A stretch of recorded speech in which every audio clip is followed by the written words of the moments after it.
Hi, Mandy Evill here, high performance coach and mentor and founder of the Infinite Mind Company.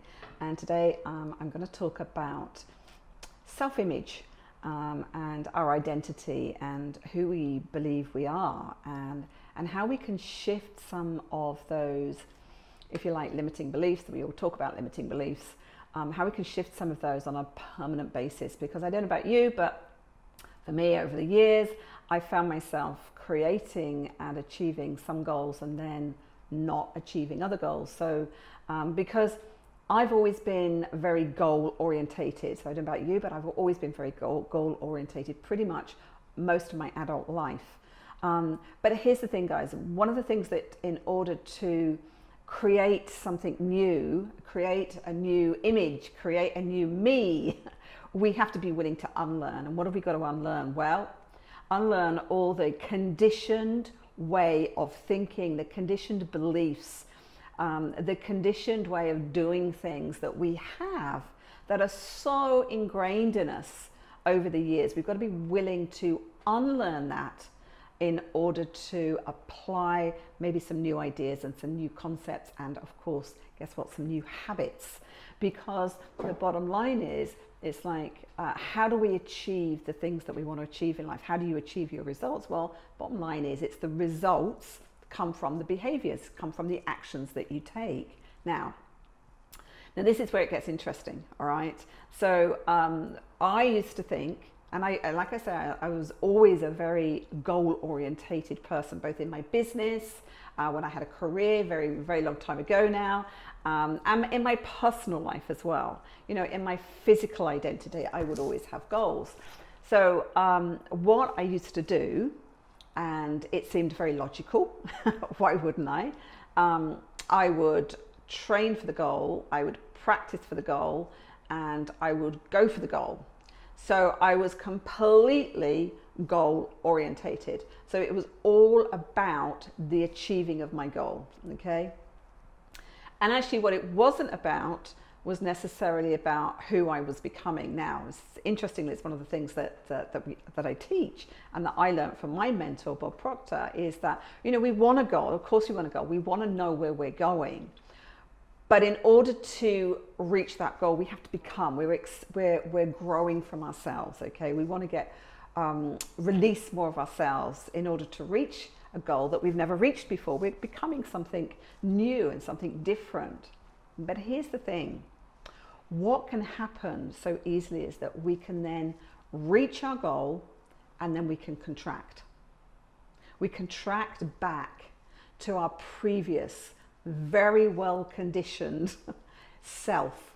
So our old self-image comes back, bang, it's like it's a bit of a boomerang. So I can remember, I'll give you a great example. So I can remember a few years ago now that I decided I was going to do a marathon, and I wasn't a runner at all, never really ran at all. I decided I wanted to do a marathon, and I gave myself a time and I trained for about, I don't know, 6 months, maybe 9 months. And I ran 6 days out of 7 every week for, let's say, a minimum of 6 months, okay?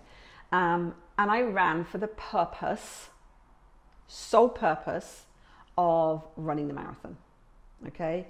And getting the time that I want, and I did. And, but that was my purpose. And became a very mechanical thing. This is what I've got to do. Now, when I did the marathon, okay, I stopped running. It's like, thank goodness for that. I can stop running for a while. I don't need to run anymore. I stopped running now.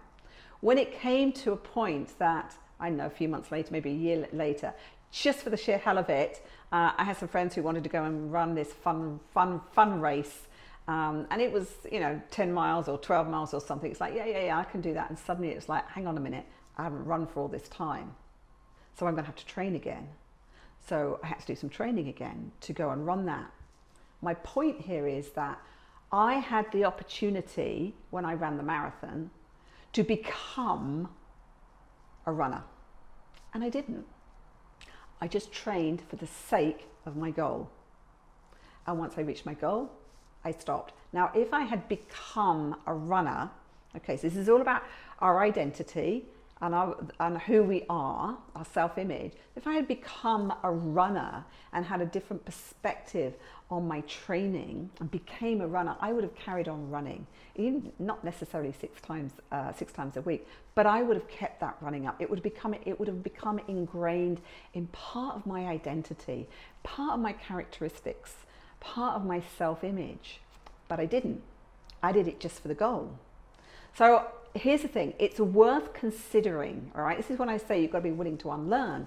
So it's worth considering when you've got a goal, are you taking the actions purely to achieve the goal? And that's what I used to do. I used to do that in my business.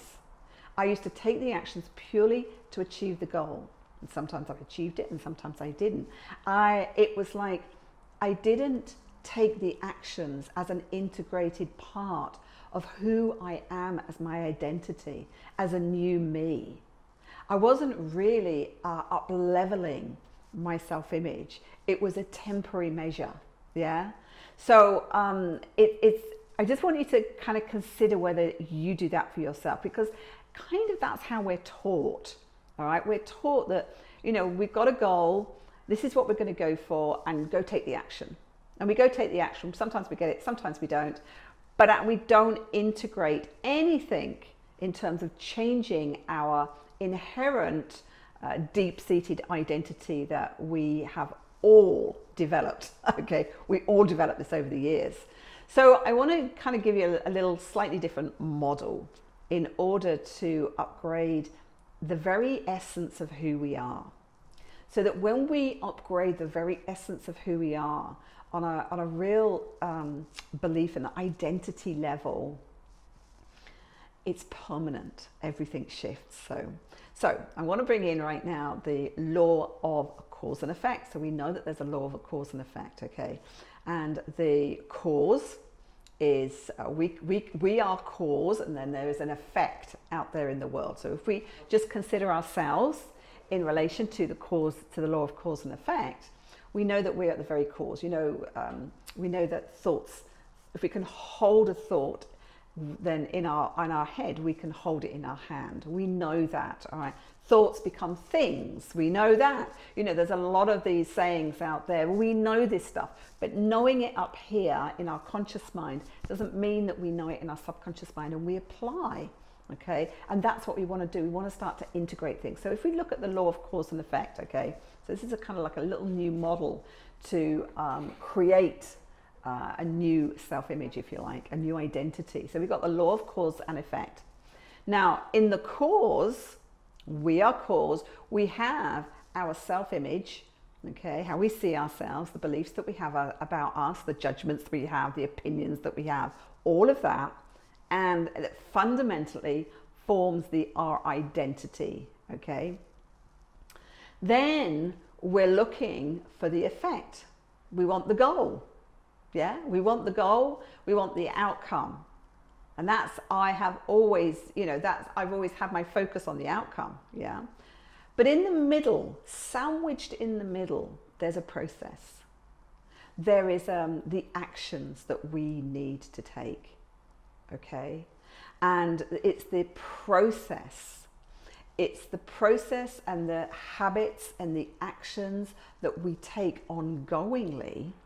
If we are observant, we can start to create that as a new identity. Rather, it's a whole way of looking at it. Rather than, here's my cause, I'm the cause, I'm the self-image, I'm the identity, this is the effect I want, I'm just going to take the action from here to here. I'm going to run 6 days a week, regardless, okay?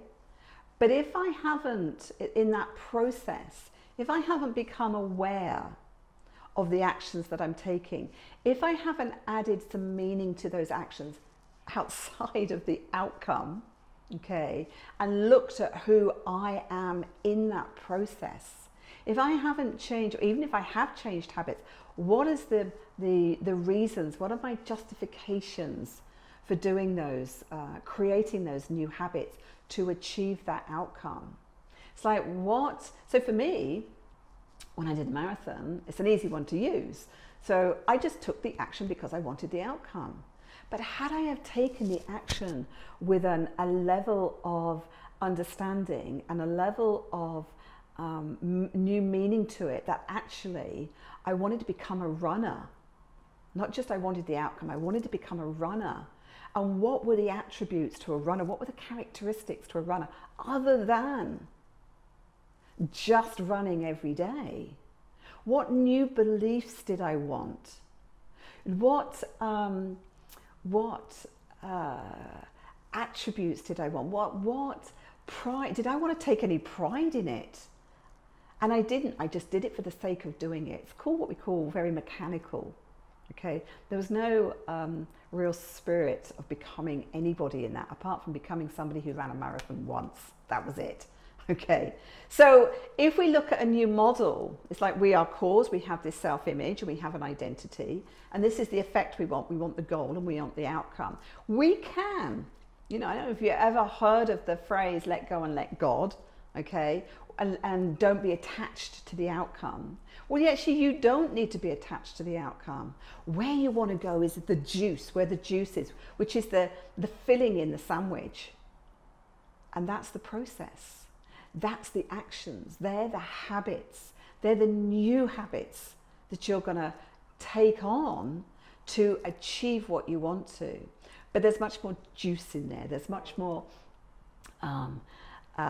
evidence in there.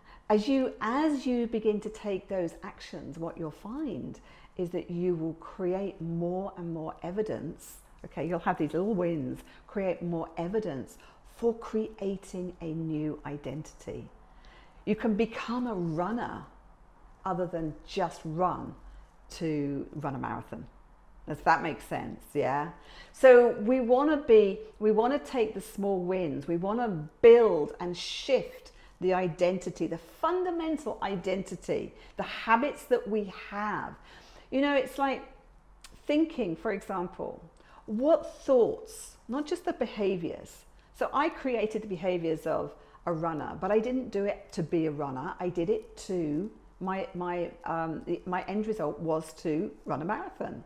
I didn't do it to become a marathon. So therefore, actually, be honest, my thoughts during that were about, want to do the marathon, want to do the marathon, rather than what thoughts would I have as a runner? What identities would I take on as a runner?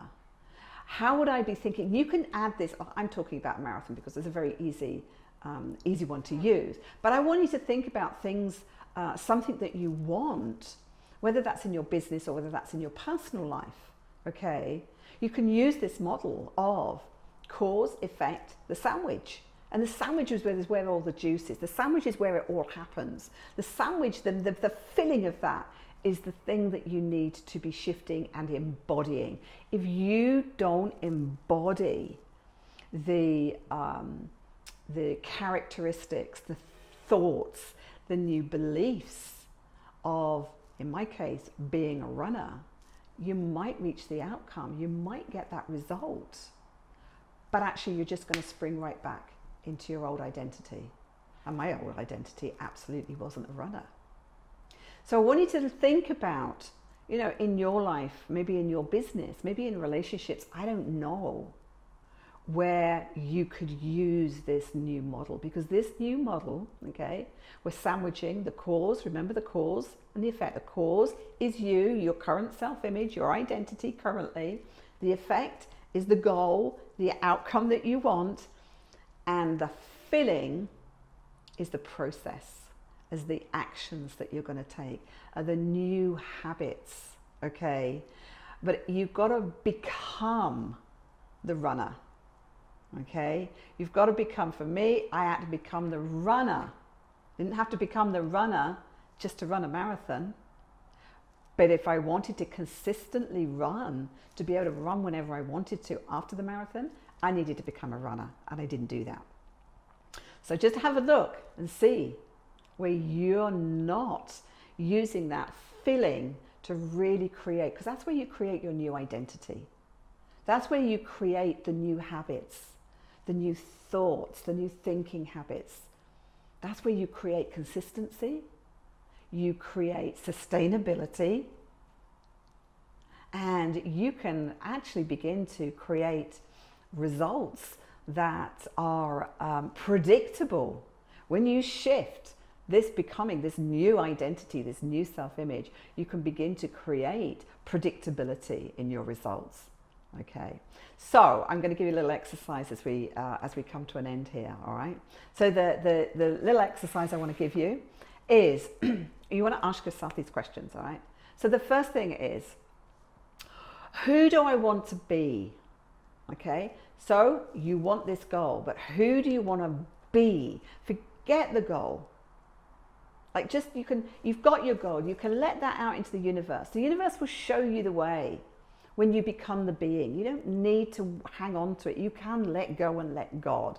Okay, you're going to give it out into the universe, because the universe will bring to you all the resources and the people and the circumstances that you need to fulfill if you do the becoming.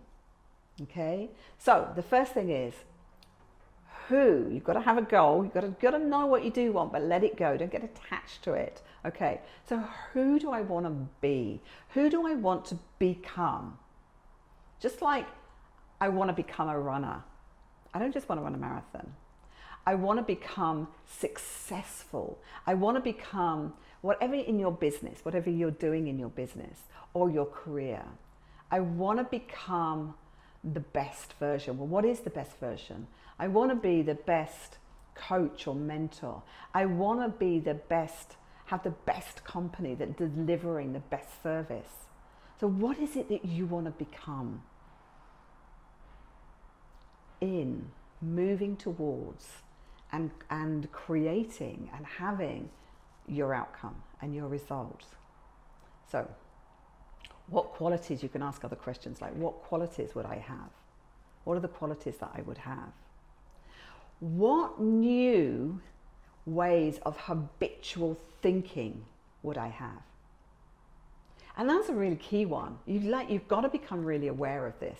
It's a really key one, because we have an automatic way of thinking, and we automatically think what our current identity tells us to think, okay? And our current self-image tells us.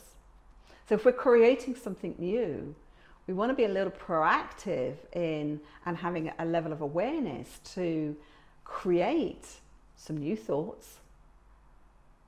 And those thoughts will begin as they solidify. If you have them over and over again, they will solidify into new beliefs. And once you've got a new belief in here, that's permanent. Okay? So what new ways of habitual thinking do I want? And am I going to have? And then what are the actions that I'm going to take? So what are the new habitual actions that I'm going to take? So maybe I am going to be calling, I don't know, five clients a day, 5 potential clients a day. That's my habit. Now, all of this, guys, the first thing, all of this is going to feel uncomfortable. And it's interestingly, okay, because I'll share the marathon and the running, that, running never became easy for me. I know I have friends who go out running because they like doing it. It's relaxing for them. They enjoy it. Running, I never once, in all that training that I did, I never once enjoyed it. And the reason I didn't enjoy it is because I didn't become a runner. I did the action because I wanted the outcome. So you want to look at the actions that you're taking, and it's like, who am I being in that? And that's why we've got to go back to identity first. That's why we've got to go back to, like, who am I becoming? Who am I going to be? And the actions then that I'm going to take. Most of us go straight to the goal. That's what I used to do, go straight to the goal. And then I'm going to take the actions I need, rather than who am I going to become in reaching that goal. Guys, I hope this has been helpful. I hope it's been useful for you. And that's all for me for now. And I'll see you next time. Bye for now.